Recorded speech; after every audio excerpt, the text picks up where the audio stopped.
Talvez o problema não seja falta de chamado. Talvez você já sabe o que Deus está lhe pedindo. Ou talvez você já tenha ouvido a direção de Deus sobre o seu chamado, o seu propósito. Ou talvez você já tenha percebido, de fato, com clareza, o que Deus quer de você. Mas muitas vezes acontece com muitos, algo dentro de você está adiando esse propósito, está adiando de você vivenciar o chamado de Deus. E a pergunta que não quer calar é o porquê. O que é isso? O porquê disso? Eu sou o pastor Joaquim Rodrigues e aqui nós compartilhamos a palavra de Deus de forma prática e descomplicada para abençoar a sua vida.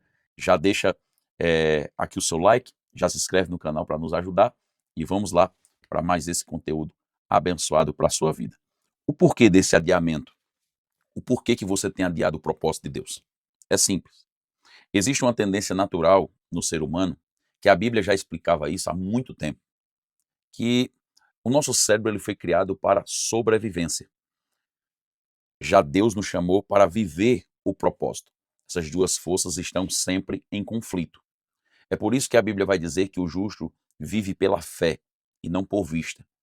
Quem vive por vista vive segundo as condições, as situações que estão ao seu redor. Quem vive por fé, ele enxerga o propósito e sabe que as situações, as circunstâncias da vida faz parte do processo para alcançar o propósito e não o contrário. Ele entende o porquê da dor, ele entende o porquê daquilo tudo que está passando. Ele entende o que é disciplina de fato. Quando pensamos em alguém fugindo do chamado, já vem à nossa mente o nome de Jonas, que é o profeta fujão, né? O interessante é porque Jonas não fugiu, porque tinha dúvida do chamado. Ele não precisava de confirmação, porque foi o próprio Deus quem falou com ele. Ele, ele não fugiu porque ele não tinha ouvido a voz de Deus. Não, ele fugiu porque ouviu a voz de Deus. Isso prova que o nosso cérebro, muitas vezes, ele tenta nos colocar numa zona de conforto, de segurança. E muitas vezes, quando Deus nos chama, ele nos chama para algo que ainda está no obscuro, ainda não foi vivenciado, ainda não foi vivido por ninguém. Então, por isso que o nosso cérebro muitas vezes tem a tendência de travar e dizer, não, não vai. Vem o medo, vem incerteza. Mas é nesse momento que nós temos que agir por fé. Nós temos que ativar o nosso propósito obedecendo a palavra de Deus. O problema de Jonas começou a ser resistência. E aqui está algo muito importante. Muitas pessoas não estão perdidas, elas estão resistindo. E aí você está perdido ou está resistindo? Elas sabem que precisam estudar mais, sabem que precisam orar mais, sabem que precisa se dedicar mais ao seu ministério, ou à faculdade, ou ao seu trabalho. Precisam ensinar, precisam ouvir, precisam servir. Mas aí vem a questão do desconhecido. Sabe que precisa desenvolver o seu dom. Aí a pessoa começa a ficar brigando consigo mesmo. Faço ou não faço? O que é que vão dizer? O que é que vão pensar? A neurociência chama isso de economia energética. Quando você começa a economizar força, onde você prefere maratonar série, onde você prefere ficar rolando tela, onde você prefere dormir um pouco mais no final de semana, onde você prefere chegar em casa e assistir um bom filme, ou somente se alimentar, ou passear, e não cumprir o seu chamado. Porque isso aí é o que faz parte da sua rotina, e o cérebro se acostuma muito bem a isso. Mas Deus quer algo além de você. Deus ele quer que você alcance aquilo que muitos ainda não alcançaram. Tem um projeto de Deus dentro de você que precisa ser ativado. E aí, quando a gente pensa em mudança, certo? Por isso que a gente tem muitas vezes medo dessa mudança, porque mudar dói, obedecer dói, crescer dói. Então, enquanto eu e você não começarmos a, vamos dizer assim, tirar proveito da dor, entender a dor, a gente não cresce, a gente não muda, a gente não obedece. Porque toda vez que Deus chama alguém, ele está pedindo para essa pessoa sair do território desconhecido. Isso aqui é interessante. Foi assim com Abraão, foi assim com Moisés, foi assim com Gideão, foi assim com Jonas, foi assim com Paulo, foi assim com Pedro.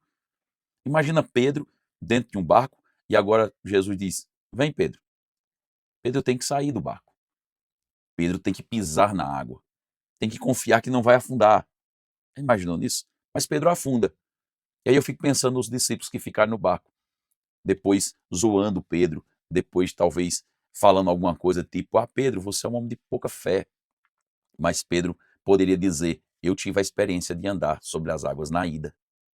Eu afundei, mas o Senhor me colocou, me deu a sua mão, me levantou e me fez voltar para o barco andando. E vocês ainda não tiveram essa experiência. Então nós precisamos crer no processo e no propósito de Deus. A questão é que Deus raramente chama alguém para permanecer exatamente onde está. Deus sempre vai chamar eu e você para irmos além, para fazermos mais. O chamado quase sempre existe deslocamento. E esse deslocamento ele pode ser geográfico, pode ser emocional, pode ser intelectual, pode ser espiritual. É exatamente aqui que surgem as desculpas. Assim como foi com Moisés. Que Moisés apresenta a Deus desculpas como: quem sou eu? Eu não sei falar, não vão acreditar em mim, envia outro. Percebe que todas as desculpas tinham algo em comum? O que era, pastor Joaquim? Tentava proteger Moisés do desconforto da obediência. Porque obediência é a mesma coisa do que disciplina. Porque disciplina é quando você consegue dizer não a si mesmo, mediante as suas vontades, para você atingir um objetivo maior, para que você possa atingir um propósito maior. Assim como uma dieta, que você começa a dizer não para alguns hábitos alimentares que você tinha, assim como o exercício físico, você está obedecendo, você está fazendo o seu corpo obedecer. E isso muitas vezes o cérebro tenta travar para nos aprisionar. E nós fazemos a mesma coisa. A gente sempre a gente sempre dá desculpa para Deus. Eu não tenho tempo, quando eu tiver tempo eu faço.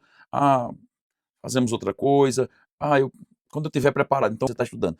E você já fez curso, já fez graduação, já fez pós-graduação, já fez especialização, já fez mestrado, já fez doutorado, está fazendo pós-doutorado e ainda não começou a vivenciar o seu chamado. Ainda não começou a vivenciar o seu propósito. Então até quando você vai estar dando desculpa? Quando a coisa ficar confortável. Quando eu tiver o melhor microfone, eu começo a fazer vídeo para o meu canal, por exemplo, ou quando eu tiver uma biblioteca, ou quando eu tiver um espaço legal, ou quando eu tiver um carro, uma casa, uma esposa, um esposo, quando eu tiver uma estrutura, eu vou começar. Não, isso aí é desculpa que o seu cérebro está dando para você mesmo. E você sabe que existe um grito dentro de você dizendo: começa, faça. O que nós precisamos entender é que quando nós amadurecemos, né, o chamado não amadurece na espera, o chamado amadurece na obediência. E quando eu obedeço, eu começo a cumprir e a entender o que Paulo estava dizendo em Romanos capítulo 12, quando ele diz: transformai-vos pela renovação do vosso entendimento. A palavra transformar ali é metamorfo, que quer dizer metamorfose. É uma mudança profunda, mudança de estrutura, mudança de padrão, é uma mudança de hábito. Nós precisamos reconfigurar nossa mente pela palavra de Deus para vivenciar o que Deus tem planejado para nós. Ou seja, ele pode criar novos caminhos para a nossa vida. E quando nós criamos novos caminhos para a nossa vida, direcionados por Deus, evidentemente, tudo muda. A neurociência vai chamar essa parte aí de neuroplasticidade. Porque a neurociência descobriu hoje que o cérebro ele pode se adaptar, ele pode mudar. Então o cérebro primeiro diz não para o desconforto. Depois que o cérebro entende que esse desconforto tem algo benéfico, tem algo de bom para ele, ele se acostuma, se adapta, ele se molda aquilo e ele avança.